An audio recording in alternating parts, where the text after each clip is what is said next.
नई एफआईआर दर्ज की गई है। दिल्ली पुलिस के स्पेशल सेल ने यह दर्ज की है। यूएपीए के तहत यह केस दर्ज किया गया है, जिसके बाद कई ठिकानों पर यहां छापेमार कार्रवाई देखने को मिली है। 30 ठिकाने बताए जा रहे हैं। मोबाइल हो, लैपटॉप हो, वो भी पुलिस अपने साथ लेकर के जा रही है। न्यूज़ क्लिक के कई पत्रकारों का कहना है, लेकिन बात वही कि चीन से क्या फंडिंग की गई थी, क्योंकि इसको लेकर के तमाम आरोप लगे। पिछले दिनों देखने को मिला कि इसको लेकर के छापेमार कार्रवाई की गई थी।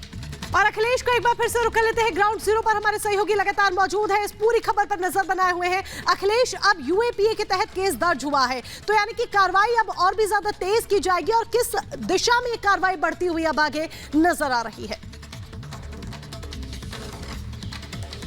देखिए, हम आपको बताएं कि पिछले महीने ही ईडी और एंटी करप्शन ब्यूरो ने दिल्ली हाईकोर्ट का रुख किया था और कहा था कि जून 2021 का जो आदेश है जिसमें कि गिरफ्तारी पे रोक लगी है, उसको दिल्ली हाईकोर्ट हटाए। दिल्ली हाईकोर्ट के सामने एक सीलबंद लिफाफे में डॉक्यूमेंट्स भी दिए गए थे और उन डॉक्यूमेंट्स को पढ़ने के बाद कोर्ट ने कहा था कि यह वाकई में मामला गंभीर है और न्यूज क्लिक और उसके एडिटर इन चीफ को नोटिस जारी किया गया था। अगले हफ्ते इस पर सुनवाई भी होनी है, लेकिन तब तक बता दें कि हाईकोर्ट ने कभी भी जांच पे रोक नहीं लगाई है। और यही ईडी और स्पेशल सेल जो आज कार्रवाई कर रही है, वो मनी ट्रेल का पता लगाने के लिए कर रही है कि आखिर जो पैसा मिला उसके बेनिफिशियरी कौन कौन लोग थे, उन लोगों ने कौन से आर्टिकल लिखे थे, जो क्या न्यूज क्लिक के कहने पे लिखे थे या उनका इंडिविजुअल अपनी सोच थी।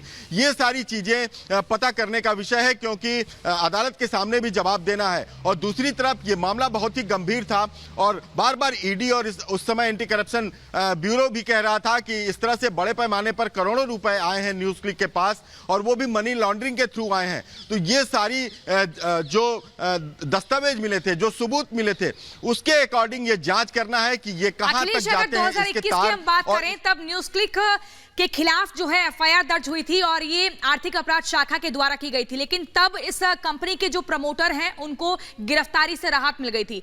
जानकारी है कि इस बार नई एफआईआर दर्ज हुई है, उसमें किन धाराओं का जिक्र दिख रहा है और क्या क्या बिंदु हैं उस एफआईआर में?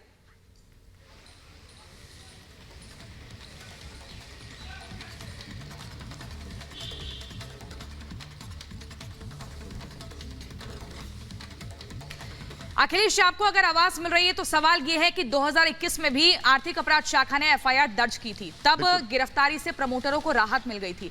इस बार कितनी मुश्किल बढ़ती हुई दिख रही है, क्योंकि घरों से जाके मोबाइल लैपटॉप लिए जा रहे हैं? बिल्कुल, मुश्किलें काफी बढ़ती हुई दिख रही है, क्योंकि ईडी ने साफ तौर पे कोर्ट में कहा था कि हमें नए सबूत मिले हैं और उसका सीलबंद जो डॉक्यूमेंट्स था वो कोर्ट के सामने रखा था और उसी बिहाफ पे कोर्ट ने कहा था कि हम इस पर विचार करेंगे। मामला बहुत गंभीर दिख रहा है और हम इस पर विचार करेंगे कि जो हमने दंडात्मक कार्रवाई पर रोक लगाई है, क्या उसको हटा लेना चाहिए। लेकिन जांच पर कभी भी रोक नहीं लगाई थी हाईकोर्ट ने या किसी भी कोर्ट ने, इसलिए ये जांच का विषय है और इसी जांच के लिए कि कहां कहां तक ये न्यूज क्लिक का जो दायरा है वो कहां कहां तक बढ़ा हुआ है, किन किन तक ये मामला जाता है, इस जांच के लिए आज जो कार्रवाई चल रही है वो उसी की कड़ी को देखा जा सकता है, वो आगे की कड़ी को देखा जा सकता है। इसलिए जो भी लोग न्यूज क्लिक से जुड़े हुए थे उनको उनके यहाँ स्पेशल सेल की टीम गई है और जांच के लिए उनका लैपटॉप और डिजिटल डिवाइस जितनी है वो उन्होंने लिया है। हालांकि किसी की गिरफ्तारी की बात इसलिए नहीं कही क्योंकि अभी भी जांच चल रही है और हम बार बार ये कह रहे हैं कि जब यूएपीए के तहत